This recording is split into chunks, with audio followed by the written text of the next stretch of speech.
Então vamos lá. Hoje nós vamos fazer o nosso momento 5, que é o momento da preparação. Vamos jogar no slide, claro, aí as páginas da tela. E a nossa amiga Márcia vai fazer, obviamente, a nossa prece inicial. Tudo bem, Márcia?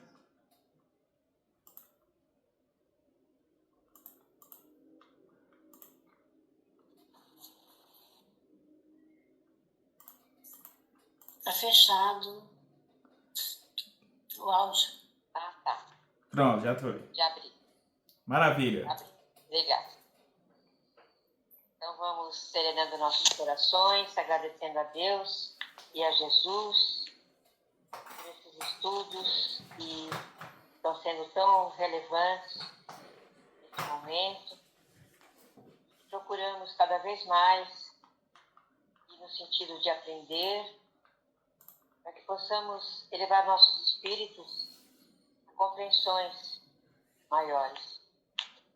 E que Jesus sempre esteja ao nosso lado, trazendo sempre a serenidade e a vontade de aprender.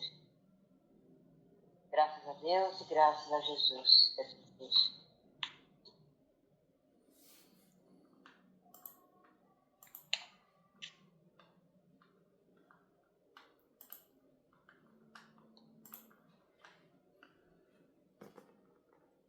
Maravilha, que assim seja. Então vamos lá. Minha amiga Íria, você está aí? Eu não consigo ver todo mundo aqui na tela. Será que. Tô Peraí, mas. aqui. Pronto. É porque eu não tô conseguindo ver todo mundo aqui na tela. Agora melhorei. Sempre tô aprendendo aqui. Bom, boa noite a todos. Sejam todos muito bem-vindos. A Márcia, a Cleide, a Luciene, a Célia, a Beth. Tanta gente aqui conosco, sempre aparecendo. A Kátia Banzan, seja bem-vinda. A Lislane, a Liz Maria. Falou que recebeu já o livro. A Luciene, a Magda, a Márcia, a Messina, a Nancy. E a Alneida, a Sandra Regina, a Solange e a Vânia. Daqui a pouco, com certeza, vai chegar mais pessoas e eu vou autorizando, tá bom? Pessoal, vamos ver aqui então. Estou colocando na tela a nossa a capa do momento da preparação. Esse aqui é a nossa leitura da mensagem. Esse é o livro, a edição que eu tenho aqui para vocês conhecerem. Eu recomendo muito a leitura desse livro, SOS Família, especialmente para a gente que está trabalhando esse tema e também especialmente para os evangelizadores. Leia esse livro. Esse livro aqui é fantástico. A Joana de Anjos traz, junto com outros espíritos, mensagens incríveis e, inclusive, foi escolhido para esse capítulo. Eu leio ou você leria esse também, a mensagem? Tá sendo mudo. Você quiser ler, você lê essa parte, depois eu leio a outra, sem problema. Perfeito, eu vou ler. Então vamos lá. Não aguardes que o mundo te leve à certeza do bem invariável. Distende da sua casa cristã a luz do Evangelho para o mundo atormentado. Joana de Ângeles e Espíritos Diversos, livro SOS Família, da Editora Leal. Olha só que fantástico essa mensagem. Não aguardes que o mundo te leve à certeza do bem, invariável, que não varia, que não depende de nada. O bem não é variável. E aí distende, obviamente, da sua casa a luz do Evangelho, faz o Evangelho no lar, faz com que o mundo receba um pouco dessa luz. Então vamos lá, Íria, pode começar. Aqui a primeira página já está disponível. Pronto, você leu essa mensagem, Ala, e aí quando eu li, você lembra que quando você me entregou esse livro, eu disse a você que eu li ele numa noite, né? E aí, boa noite, gente. Estamos por aqui. Vocês vão ver um sotaque um pouquinho diferente, porque eu sou daqui de Campina Grande, na Paraíba.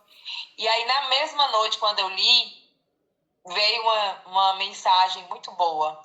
E a mensagem dizia assim: dedica em teu lar momentos com o Cristo. Envolve teu rebento do amor divino e verás maravilhas aparecer, o amor te envolver e o perdão acontecer. Nossa. Ainda vem rimando. E aí, Depois eu mando para você, eu boto no grupo, Manda tá no certo? grupo, por favor, no grupo. E aí nós vamos começar essa leitura, né, dessa mensagem, desse capítulo 5, que é tão lindo como os demais. Muitos pais aguardam ansiosamente o momento em que poderão segurar a criança nos braços, sentir seu cheirinho, ver o brilho de seus olhinhos, admirá-los enquanto dormem e ouvir seu choro pela primeira vez.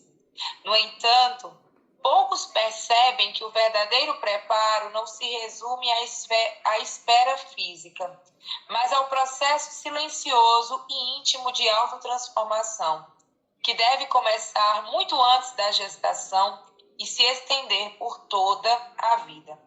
Sim, vamos aprender na prática que não se encerra quando eles saem de casa. Afinal, uma vez vestidos do papel de pais, esta relação se multiplica em faces diversas. Receber um espírito em nosso lar é ser chamado a repensar cada escolha, cada palavra, cada hábito. É olhar para si mesmo e perguntar: que exemplo estou oferecendo? Que atmosfera estou criando ao meu redor? Estou disposto a abrir mão do que é fútil para abraçar o que é essencial? Não se trata de perfeição, impossível para qualquer de nós que vibramos atualmente em um mundo imperfeito, mas sim de sinceridade no esforço de se tornar alguém melhor dia após dia. Pequenas conquistas diárias, como controlar uma palavra ríspida, respirar bem fundo, vencer a irritação, escolher o diálogo ao invés da imposição, são os verdadeiros alicerces da preparação espiritual. O espírito que se aproxima da reencarnação percebe as vibrações da casa onde renascerá. Sente mesmo à distância o que se passa no coração dos futuros pais. Ao criar um ambiente de paz e equilíbrio, ainda que imperfeito, a família oferece à criança uma primeira escola de segurança e confiança, preparando o solo onde as sementes do bem poderão florescer.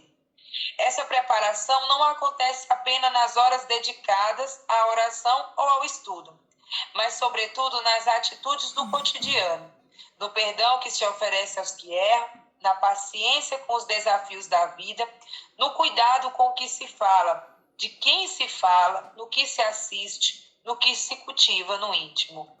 Por exemplo, há estímulos para ouvir o que aconteceu na escola? Se um coleguinha foi rude, qual foi a reação recomendada ou fortalecida? Se, ao contrário, foi sua criança que agiu com rispidez, julgar apressadamente seu comportamento pode fechar uma porta sincera de diálogo. Ao revelar suas primeiras formas de ver o mundo, abre-se uma janela de oportunidade para conhecermos o espírito da criança que faz parte de nosso lar. Fazer perguntas que provoquem a pensar, usar da paciência para que ela encontre as consequências de cada passo dado, estimular a empatia, fazendo-a refletir caso ela estivesse no lugar do outro, e ainda considerar as situações e o ambiente que possam ter influenciado tais atitudes. Pais que se preparam verdadeiramente deixam de lado a ilusão de que a criança virá apenas para fazer a felicidade da família.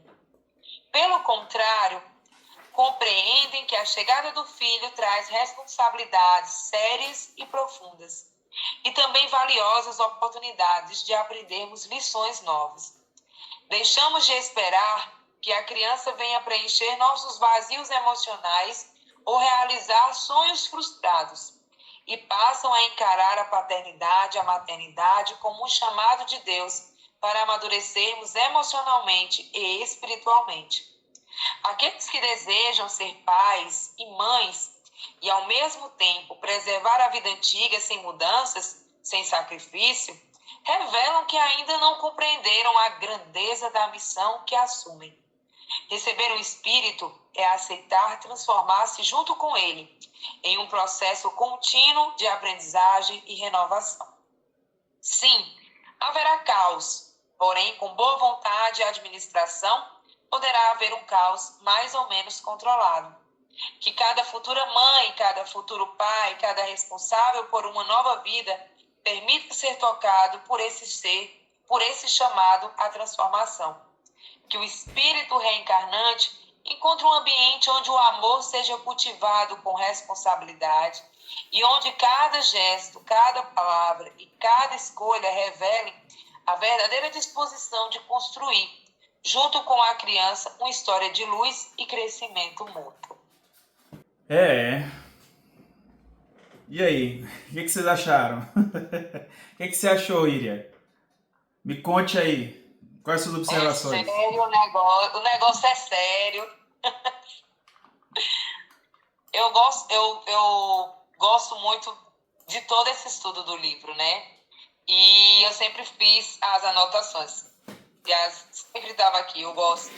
E aí eu coloquei algo, vou ler só algumas anotações da sequência, né? Uhum. E esse texto, ele faz repensar sobre que a gente sempre fala, né, da necessidade da gente compreender uma autoeducação. É necessário a gente entender a importância de nós pais, né, responsáveis, adultos, né, da gente buscar a nossa autoeducação. Eu gostei muito dos vídeos anteriores, eu pude assistir, e eu gostei de uma fala de uma das amigas que estão aqui, né, participando, que ela sinalizou, né, que gostaria que todos os pais tivessem essa oportunidade de conhecer esse livro, de poder entender a importância desse autoconhecimento.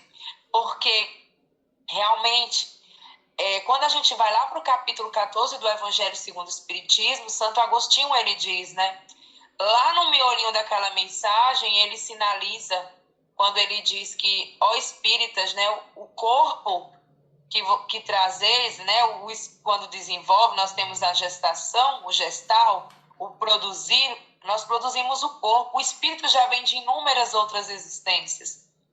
Então, nosso objetivo é aproximar essa alma de Deus.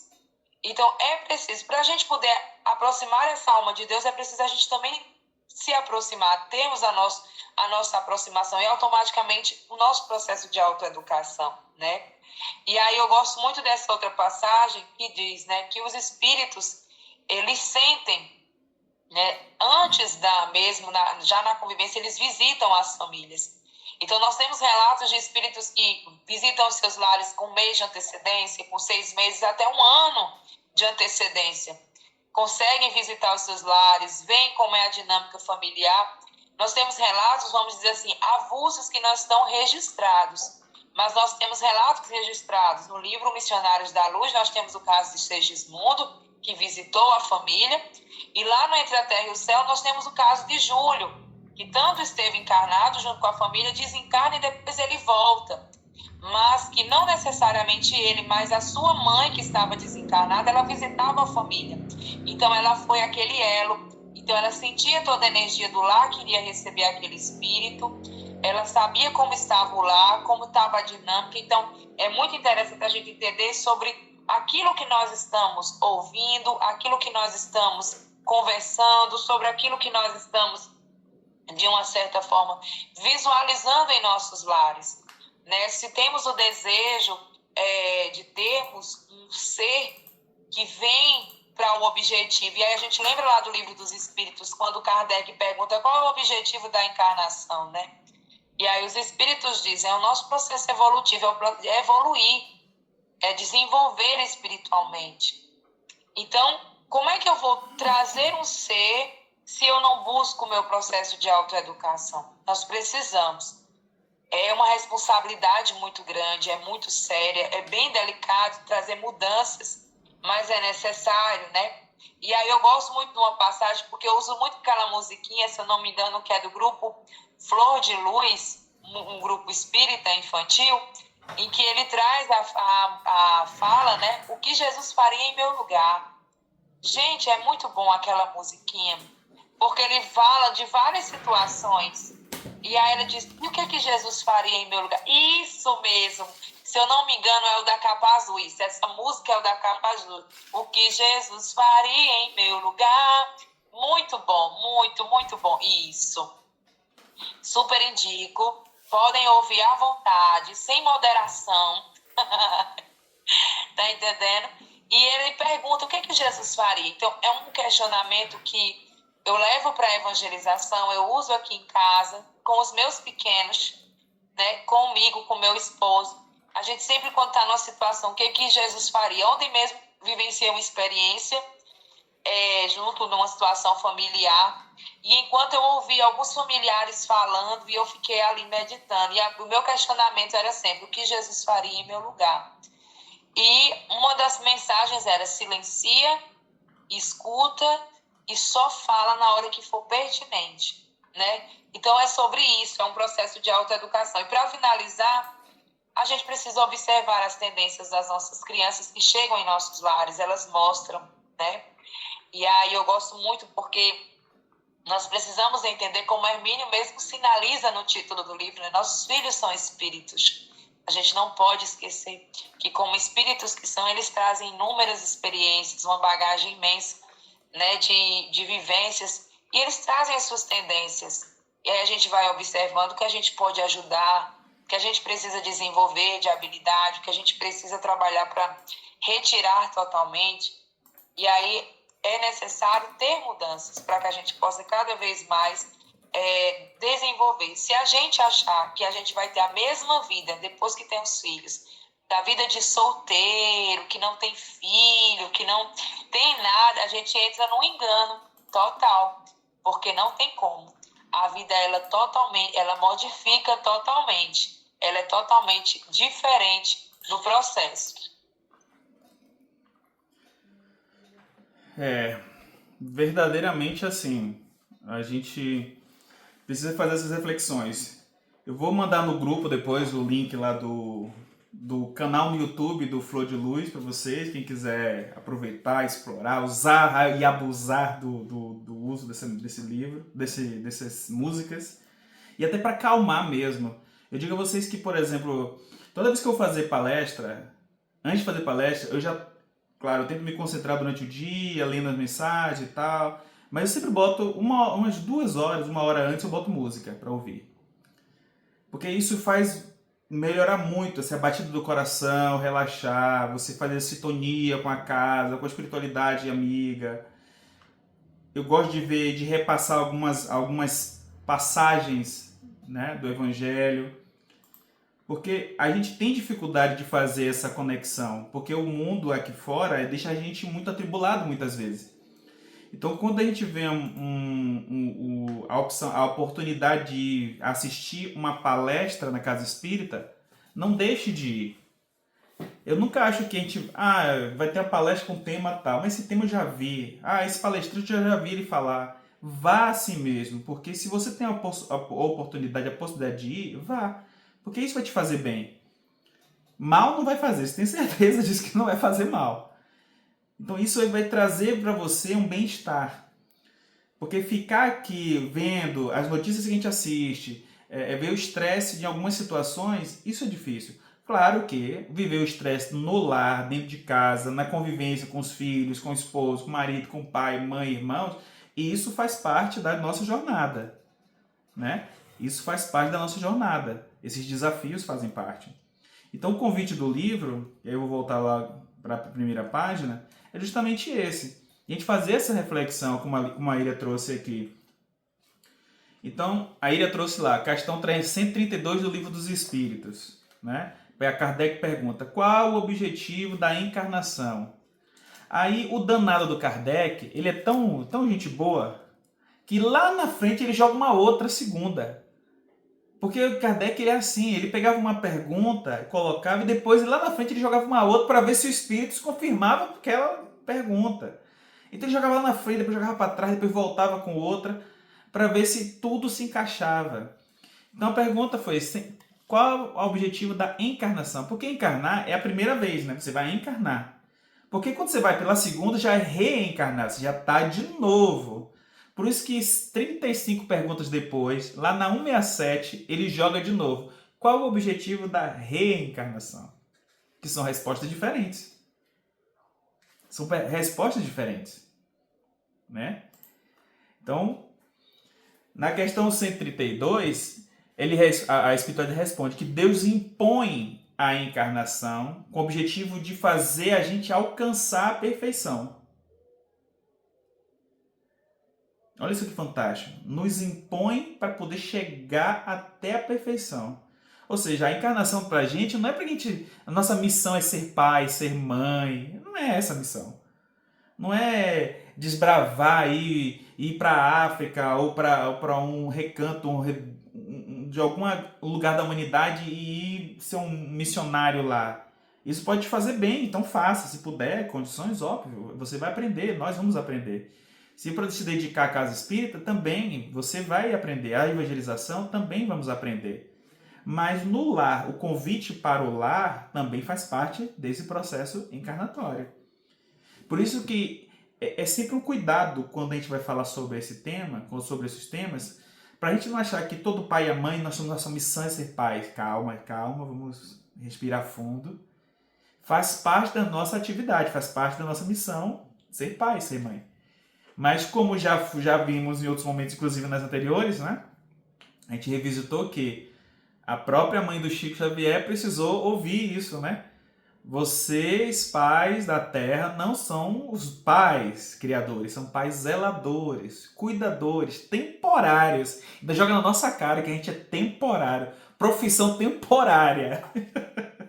Ou seja, você não vai ficar muito tempo nisso aí não, hein? Bora. Como é que o povo fala aí, né, Ilha? Bora, cuida, levanta, bora, cuida, movimenta, anda, bora.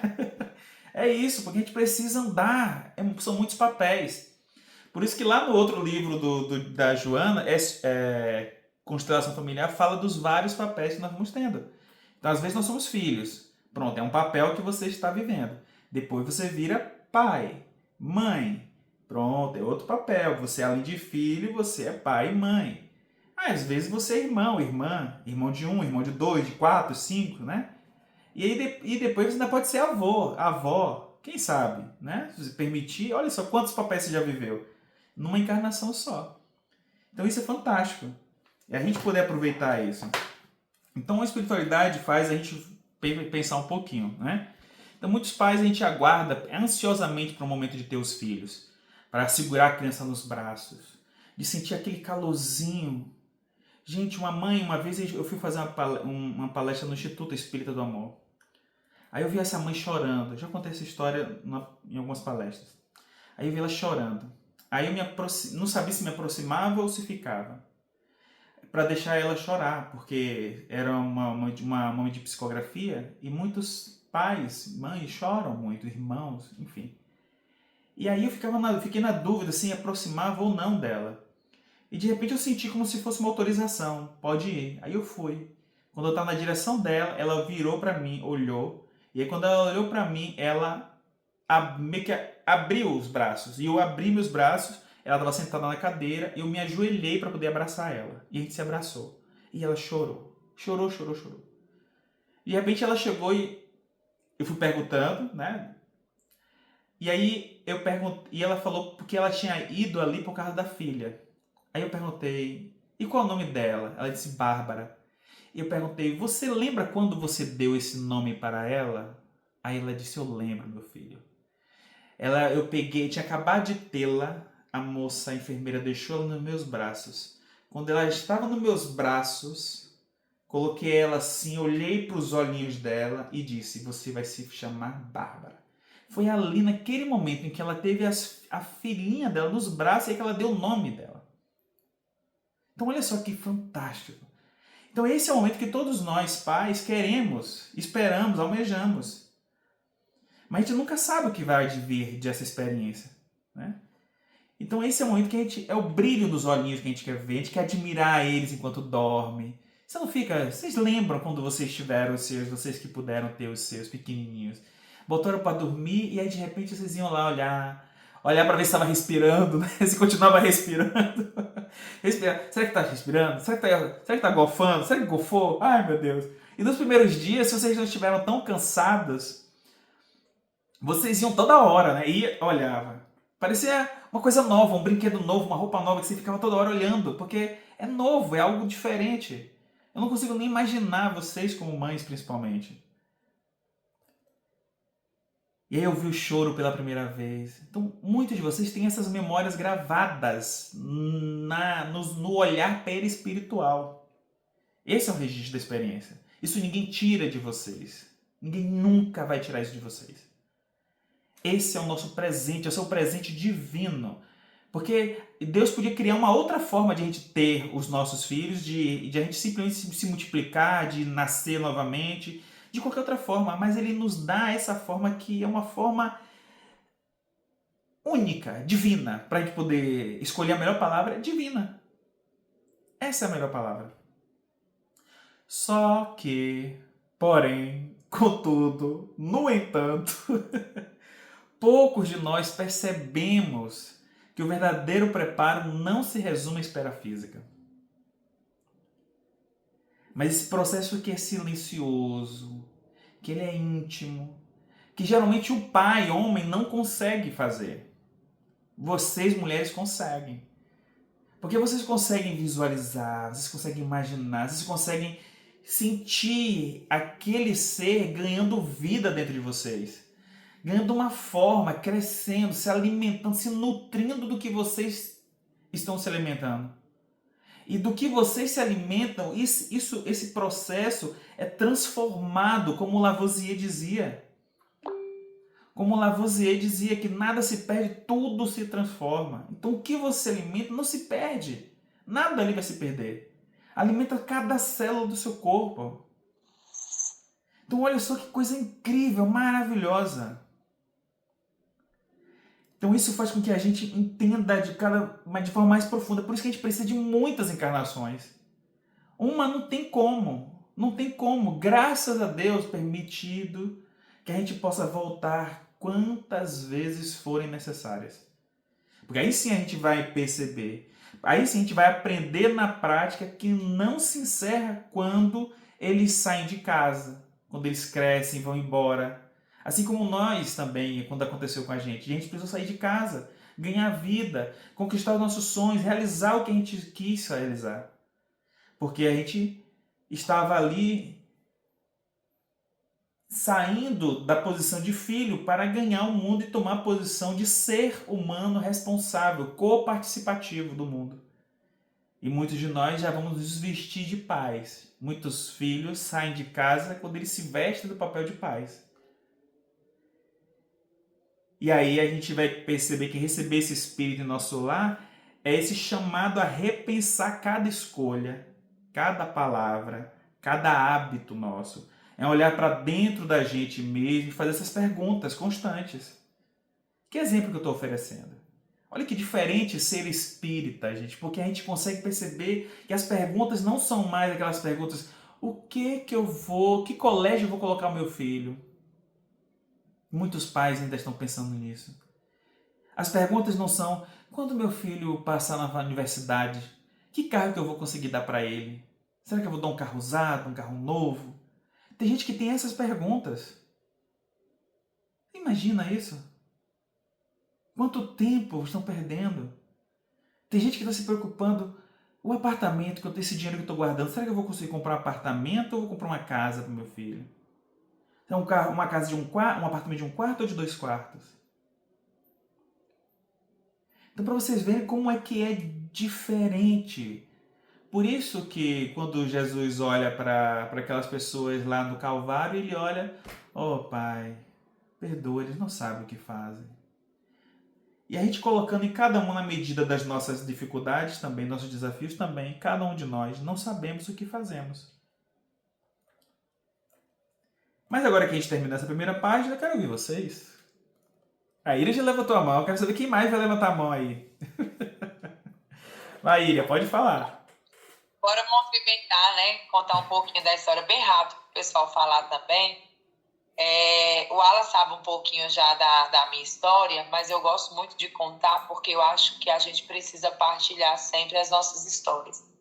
Então, em janeiro de 2019, eu estava na cidade de João Pessoa, curtindo o veraneio, e eu acordei e senti a presença de um espírito. E esse espírito ele já estava pedindo para reencarnar, e eu comecei a sentir o desejo de engravidar. Só que no início, o meu esposo não queria. Em 2019, ele não sabia explicar, mas ele não tinha o sentimento, o mesmo sentimento que eu tinha. Isso foi janeiro, meio, como diz o outro, quase o ano inteiro. E aí, quando foi em meados de agosto para setembro, eu engravidei, né? Depois de, como diz a história, depois de muita briga, depois de muito movimento, porque eu queria, mas ele não se sentia seguro. E aí, com um tempo depois, eu fui entender o porquê. Lá na frente, a gente entende muita coisa, né? Nós já éramos espíritas, nós trabalhamos, vivenciamos o espiritismo, mas a gente nunca sabe de nada. Quando a gente volta lá estudando, meu Deus, não sabia de nada, volta tudo de novo, né? E aí o que acontece? E aí engravidei. E no dia 11 do mês 11, com 11 semanas, às 11 horas da manhã, eu perdi o bebê, né? E eu tive um aborto considerado, né, pela ciência, um aborto espontâneo. E aí, automaticamente, foi aquele choque. E aí, logo em seguida, isso foi em novembro, logo em seguida, no ano seguinte, nós tivemos aí a pandemia, né, 2020, mas ficou naquele movimento, porque meu esposo ficou impactado com a situação, eu também, mas eu continuei a caminhada. E o mais interessante de tudo isso, nós também temos que colocar esse ponto, sabe, Alan? É o seguinte, que eu perdi com 11 semanas, mas até eu completar os 9 meses gestacionais, todo mês, no dia que eu tive o processo de aborto, no dia que configurava a data, eu emocionalmente, espiritualmente, eu modificava. Então eu chorava muito, eu entrava naquele processo totalmente alterado. E aí, às vezes, eu parava e percebia, hoje é dia 11, aí eu entendia o porquê. Até finalizar os 9 meses gestacionais. Quando finalizou, não senti mais, né? Ou seja, o ciclo, até o próprio ciclo do corpo e do espírito estava ali interligado. E aí, o que foi que aconteceu? Quando foi em 2020, na pandemia, né? Quando foi depois do meio do ano, meados de julho, agosto, quase o mesmo período, um ano depois, meu esposo começou a desejar. Ele disse, eu quero ter. Ele começou, eu quero, nós vamos ter um filho. Nós vamos ter um bebê. Só que foi tão interessante porque a preparação aconteceu primeiramente dele. Então, houve uma reeducação alimentar, uma reeducação de estrutura. Passamos a fazer evangelho no lar todos os dias. E era uma preparação do lar e em nós. E automaticamente eu também fui mudando, tive todas as sensações e tiveram outras, que eu não vou entrar em detalhe porque o nosso tempo é curto e outras pessoas precisam também falar. Mas, assim, o que a gente observou muito aqui foi porque, assim, nós tivemos a preparação de tudo, das sensações, de tudo, ao ponto de sonharmos no desdobramento, de ver, de visualizar, de entrar em contato, de receber a visita, de no dia que a gente decidiu, de fato, dizer, vamos agora ter um bebê, por medo da pandemia e tudo mais. Quando a gente fez um evangelho, a gente sentiu a casa repleta e eu percebi, né? Uma pessoa vinha e trazendo um bebê na minha direção e a pessoa chegava para mim e dizia assim, pronto, ele está entregue, pode ficar tranquila que ele vai reencarnar agora. E ele vai fazer o processo completo. E aí, quando foi logo em seguida, com um mês depois, eu engravidei, né? E temos o Lucas hoje, que vai fazer 5 anos, agora dia 20. Mas a gente teve a informação durante o processo gestacional. Nós tivemos comunicação de outro centro espírita, que eu não tinha vínculo de trabalho, e elas vieram falar comigo, pediram um momento para falar comigo, e sinalizaram algumas coisas. E uma delas, para que a gente possa entender, e isso eu acho, assim, eu nunca nego de falar, porque me fez trabalhar o meu processo de melhora e de preparação e entender o quanto eu precisava melhorar ainda mais e ainda não finalizou, a gente continua, como diz, a gente não para, foi porque ele disse, né, na mediúnica, ele disse, eu vou por causa da minha irmã, eu vou com ela, com a minha irmã, por causa dela, se for por causa dela, dessa que vai ser minha mãe, do meu pai, eu não ia não. Eu vou por causa da que vai ser minha irmã. porque eu tenho um amor por ela muito grande. E é tão forte, só para fechar, que nós tivemos em março o Dia Internacional da Mulher. Aí veio a tarefa de casa da escola. E diz assim, desenhe uma mulher que para você é importante. Quem ele desenhou? A irmã dele, claro. E a mãe não ficou chateada, porque a mãe é espírita, compreende as necessidades, o processo reencarnatório existencial e sabe do vínculo que ele... E agradeço todos os dias por trabalhar e estudar, e ainda é pouco, preciso mais. E você não contou que a filha, sua filha, a irmã dele, já sonhava com ele antes também, né? Já tinha um nome, tanto que o nome quem escolheu foi ela, né? Ela disse, o nome dele é Lucas Davi, sempre foi, Lucas Davi, quem escolheu, e ela dizia, ela viu, ela fez desenhos, eu tenho todos os desenhos, ela disse que ele entrava, ela via ele entrando pela janela, visitava ela dentro de casa, ela sonhava com ele, ela fez vários, então para mais de 20 desenhos dela, que ela botava, ela era pequenininha, né, 5 anos no tempo, ela fazia o desenho, fazia eu com a barriga, e ela botava, o nome dele é Lucas Davi, é Lucas Davi. E quando eu engravidei, que eu perdi em 2019, ela disse, é Lucas Davi. Quando eu perdi o bebê, né, e tudo mais, ela disse, mas ele vai voltar. Ele vai voltar porque ele precisa voltar. Ela foi muito enfática. E aí, quando ele voltou, ela disse, é ele novamente, é Lucas Davi, ele tá voltando. E ele disse, eu só volto por causa dela, porque ela é uma amigona, é minha parceira, é minha amiga mesmo, é meu amor ali, a gente tem uma afinidade muito grande. E tem, gente, é a coisa mais linda do mundo. Gente, tá vendo como é importante vocês compartilharem? Aos pouquinhos nas nossas leituras, no estudo, a gente vai lembrando de coisas, detalhes de coisas. Tá vendo? A Líria foi lembrando de algumas coisas que ela não me falou e depois eu lembrei de coisas que ela nem tinha lembrado. Pois é esse enriquecimento. Quem mais? Você pode levantar a mão aí quem quiser mais falar, tá? Então você vê que não se trata de perfeição. O objetivo não é a gente se preparar por causa para ter tudo perfeito, impossível para qualquer um de nós, né? A gente vibra atualmente em um mundo imperfeito, então obviamente a gente não vai ter uma família perfeita, a gente não vai ter as condições perfeitas, né? Como eu já falei, o relato aqui, né, 2 relatos aqui do livro Nossos Filhos São Espíritos, que eu sempre recomendo. Sempre recomendo. Se não tiver, manda mensagem na Folhinha, a Folhinha dá um jeito de conseguir para vocês. Tá na biblioteca da Casa Espírita, vai lá, pede emprestado, com certeza. Se não tiver, cobre a casa, porque a Casa Espírita tem que ter esse livro. Esse é um livro importante. Então a gente precisa perceber que o que se trata assim é de a gente ter essa sinceridade no esforço de se tornar alguém melhor dia após dia. Essas pequenas conquistas diárias, como controlar uma palavra ríspida, que a gente, né? Uma coisa boba, né? Controlar uma palavra ríspida. Não, quem não controla? Quem vai controlar? Né? Então a gente precisa fazer isso. Porque se a gente salta uma palavra mais ríspida, o que vai acontecer? O outro também vai receber uma palavra ríspida, vai receber a segunda, e vai chegar uma hora que ele não vai suportar, ele vai querer devolver. Porque ele vai sentir que está sendo humilhado, que ele está sendo acusado de forma errônea. Então, esse dialogar é para a gente poder melhorar essa conexão. Porque essa conexão nossa está truncada, está com dificuldade. Uma coisa que eu aprendi quando eu estava na faculdade, logo quando eu peguei uma matéria, eu achei que a matéria era só propaganda, publicidade, né? Marketing.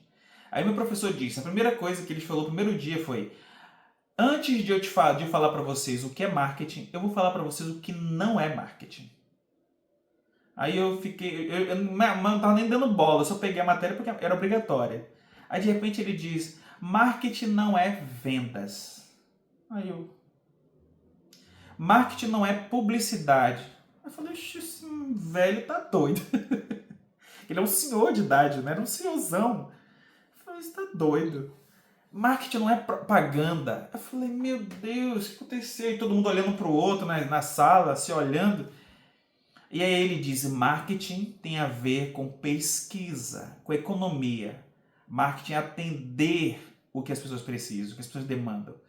Marketing é tudo isso.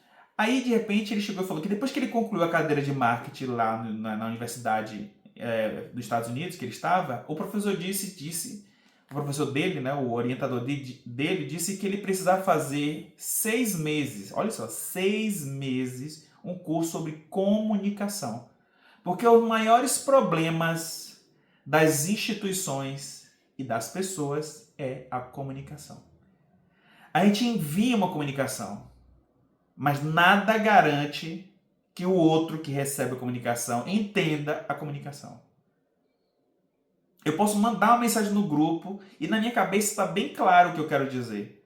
Mas quando chega para vocês, pode ser 10 pessoas entenderem de forma diferente. Então você vê que a comunicação nossa precisa ser melhorada, aperfeiçoada. Por isso que precisa ser diálogo. Por isso que a gente precisa ter calma para conversar. Desacelerar o coração, para a gente poder conversar de uma forma que a gente consiga se entender. Então, esses são os verdadeiros alicerces. Escolher o diálogo ao invés da imposição. Porque se a gente impõe com nossos filhos, fica difícil. Claro que algumas vezes eles vão querer uma coisa, você vai querer outra, ele não vai querer entender porque ele está querendo te convencer. Ele está querendo te convencer que ele quer aquilo. E você sabe que aquilo você não vai dar. Não pode dar. Então aí é diferente. Você precisa colocar a regra. A lei é clara. E quem é a lei? Você, pai, você, mãe. Vocês são a lei. Porque vocês têm a responsabilidade sobre ele. Já os dois no mesmo nível, o casal de pais, casal de mães, não importa a configuração, vocês precisam dialogar. Porque não pode ser a lei. Já pensou assim, um é a lei? Apesar que em muitas casas, né? Muitas casas, a mulher é a lei, porque a mulher fica em casa, ela sabe melhor as coisas do que o cara, do que o homem. O homem não sabe, fica lá perdido. E às vezes é o contrário, o homem sabe tudo em casa.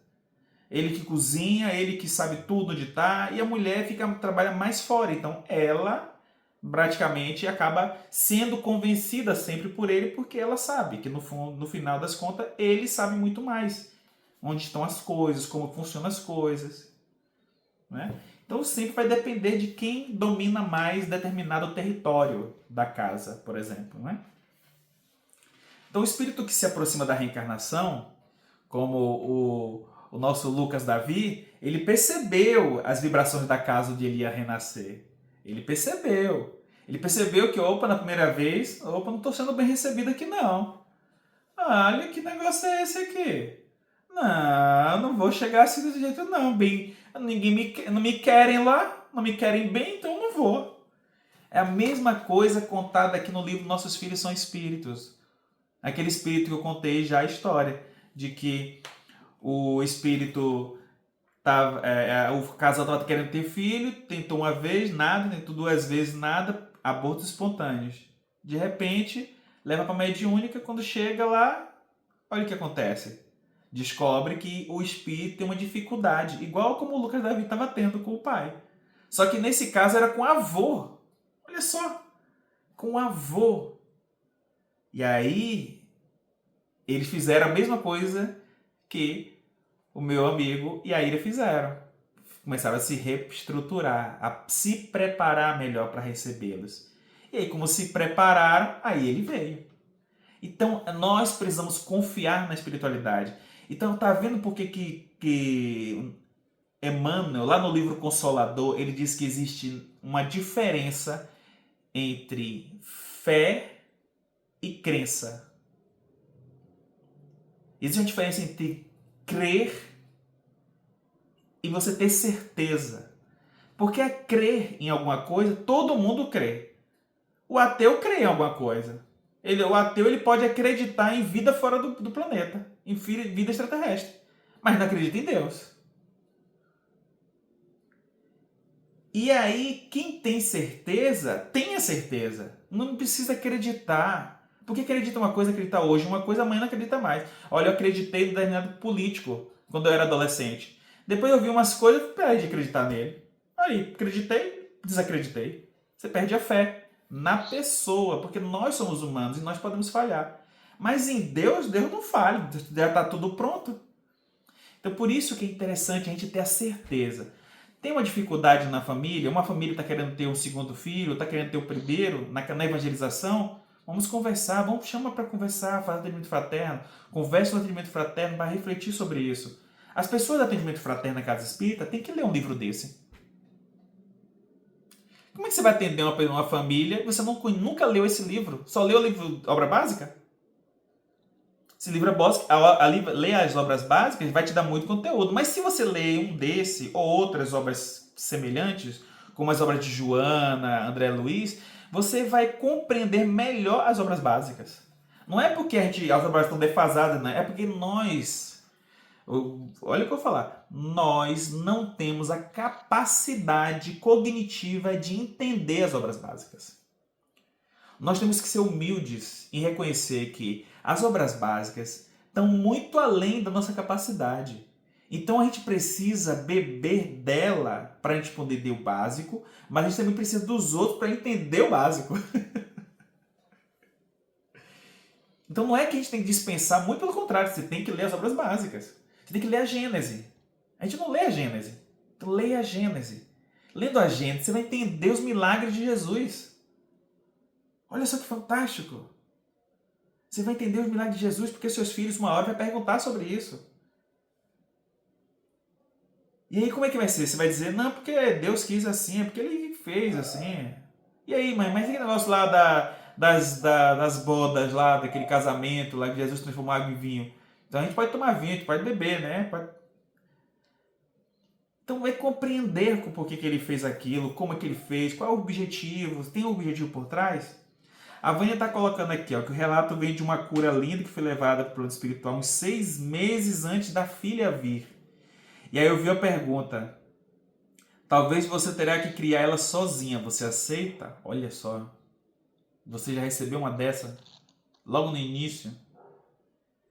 Aí, é claro, a Vânia chegou e disse sim. 7 meses depois, o ex-marido tentou contra a própria vida. Ele teve o livramento de ficar na terra pelo amor que ele já tinha nutrido por ela. Tivemos algumas questões de ordem mental na vida dele, mas ela foi a cura para ele, que está sendo até hoje um amor lindo de se ver os dois. Olha isso. Tá vendo por que às vezes a gente não entende as coisas? A gente não entende. E às vezes essa cura, como a Vânia falou, às vezes ela não vai acontecer muitas vezes nem na infância. Às vezes ela consegue na infância porque era urgente para ele. Mas às vezes nós vamos passar por uma dificuldade 5 anos depois de ter o filho, 8 anos depois, 15 anos depois. Aí na adolescente, de repente aquele filho é que vai ajudar a gente. É ele que vai compartilhar com a gente alguns pensamentos e fazer a gente pensar melhor sobre a gente. Então a gente acha que a gente veio aqui só para cuidar, para fazer, porque a gente é superior como pais, e não é. Por isso que a gente precisa sempre estar aberto ao que vem nos ensinar e como esses ensinamentos vão chegar, né? Tá bom, não pode falar porque tá aí do lado, perfeito, não tem problema. Mas compartilhando aqui. Eu não sei se eu não ouvi, meu Deus, será que eu ouvi então? Teve que botar no mudo, ou então no fone de ouvido, eu não ouvi. Então, ao criar esse ambiente de paz, no fone tranquilo, pronto, tá no fone, ufa. Pensei que tinha dado spoiler. Eu dei o spoiler do compartilhar no texto. Que bom, graças a Deus. Obrigado, Vânia. Então, ao criar esse ambiente de paz e equilíbrio, ainda que imperfeito, a família oferece à criança uma primeira escola de segurança. Não é tudo que a gente precisa? Ter segurança. Imagine se alguém nos ajuda a conseguir o primeiro emprego e segurar nossa mão e dizer, olha, vai tranquilo, tá? Porque se eu não conseguir esse emprego, a gente vai estar junto, vou estar junto com você. A gente vai estar junto, vou numa entrevista, te levo. Não vou poder te levar em todos, mas vai na fé, lê uma mensagem antes, se apega com o alto, lembre que você tem confiança, você estudou, fez tudo que pôde, você está aí para aprender. Vai ser seu primeiro emprego, é isso mesmo, tá todo mundo aprendendo. E daqui a pouco você já vai estar aí com experiência. Então você vê que isso lhe dá segurança para encarar as coisas que a gente precisa. Então é importante ter pais juntos para a gente poder ter a referência materna, referência paterna e a gente poder encarar essas vicissitudes. Olha que palavrinha linda que a gente conhece na doutrina espírita, gente. É cada palavra mais linda que a gente conhece e aprende com a doutrina? Pois é. Então isso faz com que a gente enriqueça essa nossa experiência, né? Então a gente vai preparando esse solo onde as sementes do bem poderão florescer. Essa preparação não acontece apenas nas horas dedicadas à oração, claro, nem no estudo, como a gente está fazendo aqui, não é só aqui, né? Mas sobretudo nessas atitudes do cotidiano, do dia a dia. Então quando vocês falam assim, nossa, algumas pessoas falaram, nossa, era bom se tivesse um livro como esse, ou o livro dos Nossos Filhos São Espíritos, ou mesmo o Evangelho, que a gente conheceu a doutrina depois que já teve o filho, já teve. Tudo bem, não foi o momento que a gente não chegou depois, mas tudo bem.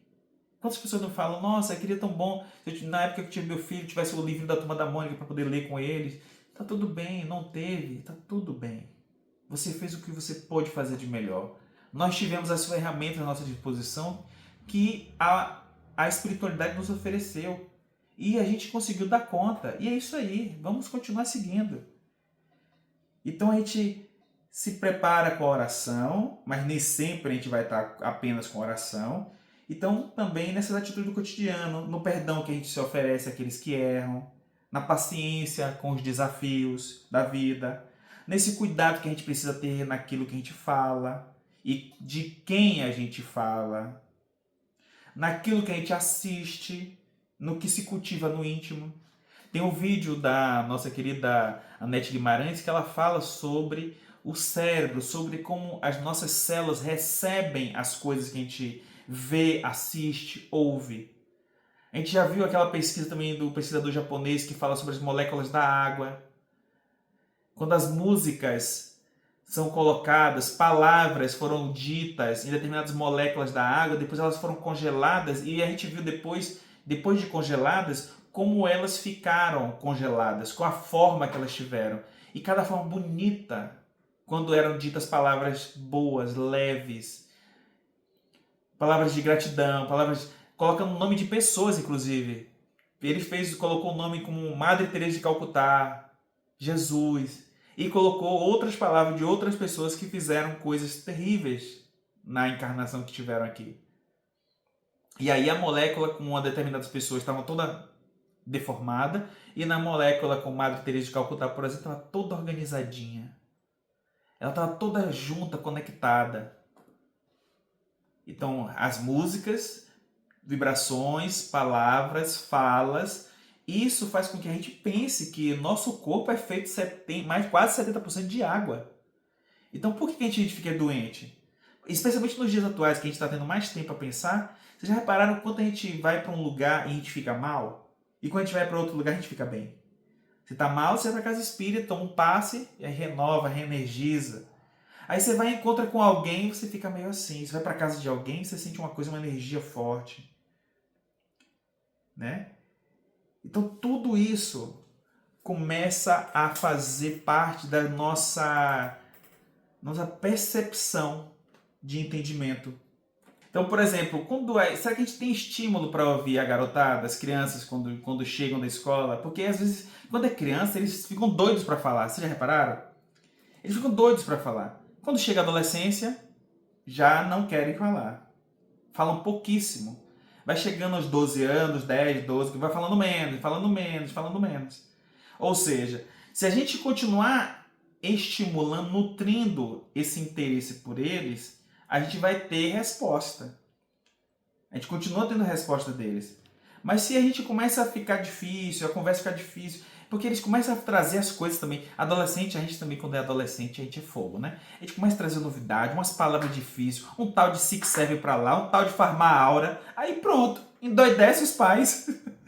Aí depois a gente fica com dificuldade para entender e eles também. Então isso tudo é complexo. Então a gente precisa estar muito disposto a tentar entender que esse tal desses mangás que eles leem, esse tal desses animes japoneses que eles assistem. E a gente tem que ver junto de vez em quando. Escolher um para poder ver com eles, porque isso faz diferença. A esposa do Luiz Hu, por exemplo, a Ana, é incrível como ela participa. Os filhos dela foram crescendo e aí foi gostando do anime e tal, do filme e tal, e ela foi vendo com eles e acompanhando. Isso fez com que ela mantivesse a conexão com eles. E aí quando eles começaram a revelar as suas frustrações, revelar os seus gostos, os seus sonhos, Ficou fácil, porque eles continuaram tendo ela como referência para continuar fazendo isso. Então mantiveram esse contato com ela. Então ela não perdeu, não deixou se perder. Eu sei que é difícil, porque as nossas gerações são diferentes. Se a criança, pelo contrário, se a criança que agiu com rispidez julgar apressadamente o seu comportamento, pode fazer fechar uma porta sincera de diálogo. Então, se a nossa criança agir com rispidez e a gente julgar logo, dizer, tá errado, você não pode fazer isso, não sei o quê, a gente tem que ter calma para poder conversar. Você acha que o que você fez? Você acha que o seu colega gostou? Como é que você acha que o seu colega reagiu quando você fez isso? Quando você falou isso? Então faz ele pensar. Por isso que na hora que vai fazer o evangelho com a Turma da Mônica, eu sempre sugiro fazer essas perguntas no final. O que você acha que o Cebolinha fez? Foi legal? Você achou bonito o que ele fez? Ah, eu achei engraçado. Não achei bonito, não achei engraçado. Tá bom. Mas se você estivesse no lugar da Mônica, como é que você se sentiria no lugar dela? Então a gente começa a fazer isso, porque na leitura do Evangelho no Lar, a gente lê a passagem do Evangelho e a gente se coloca no lugar da mensagem. A gente não pode ficar lembrando do meu marido não estava aqui, meu pai não estava aqui, essa mensagem aqui é para minha esposa, para meu marido. Aí perdemos a oportunidade de fazer reflexão. Então a gente precisa fazer essas perguntas que provoquem pensar, usar essa paciência para que encontremos as consequências de cada um desses passos dados. Para a gente estimular a empatia, porque se a gente coloca, você acha que a Mônica, como é que a Mônica se sentiu? É estimular a empatia. Como é que você acha que o Totoro, do filme lá, do Chihiro, lá em Chihiro, como é que você acha que o fulano... Aí pronto, isso, porque eles gostam do personagem, então faz eles pensarem com a história do personagem. Então esses pais que se preparam verdadeiramente, deixam de lado a ilusão de que a criança vai vir apenas para fazer a nossa felicidade, a felicidade da família. Ah, vai fazer a felicidade da família, aí daqui a pouco cresce, daqui a pouco começa a namorar, já começa a perguntar quando é que vai casar, aí o menino casa, daqui a pouco pergunta quando é que vai ter filho, e aí a gente fica sempre nessa expectativa deles fazerem a nossa vontade. Não é assim. A gente perceber que essa chegada deles traz responsabilidades sérias e profundas, valiosas oportunidades de a gente aprender, trocar, e isso tudo é para todos nós, né? A gente não ficar com a ideia de que eles vão preencher alguma coisa. Ah, porque eu queria fazer balé. Se meu sonho é sempre fazer balé, então eu vou botar minha filha para fazer balé. Ah, eu queria ser jogador de futebol, não fui, então eu vou botar meu filho para poder ralar no futebol até ele conseguir alcançar lá o que eu não alcancei. Então tem que tomar cuidado com isso, porque isso a gente pressiona. A gente tem que deixar eles gostarem. Às vezes eles gostam de futebol, o meu estava gostando de futebol, agora ele está jogando basquete. 12 anos, está grande, enorme, daqui a pouco ele está quase chegando à minha altura. Até o final do ano ele estava me dizendo, chegou até o final do ano, acho que eu chego na sua altura, pai. Eu falei, você está também querendo demais, né? Você quer pular, se ultrapassar. Ele já está ali, ansioso. Faz parte. Então receber o Espírito é aceitar transformar-se junto com eles. A gente transforma junto com eles. Tenho certeza que quando a Ilha começou a falar aqui, ela foi lembrando o quanto que ela se transformou nessa experiência. Assim como vocês se transformaram nas experiências com cada um dos seus filhos, dos seus irmãos, dos seus pais. Vocês foram se transformando juntamente com eles. E aí, é claro, vai haver momentos de caos total, né? Mas se a gente tiver muito boa vontade, como diz Kardec, pergunta, né, os espíritos, se a gente tivesse um pouco de boa vontade, seria possível dominar as nossas más inclinações, não sei o quê.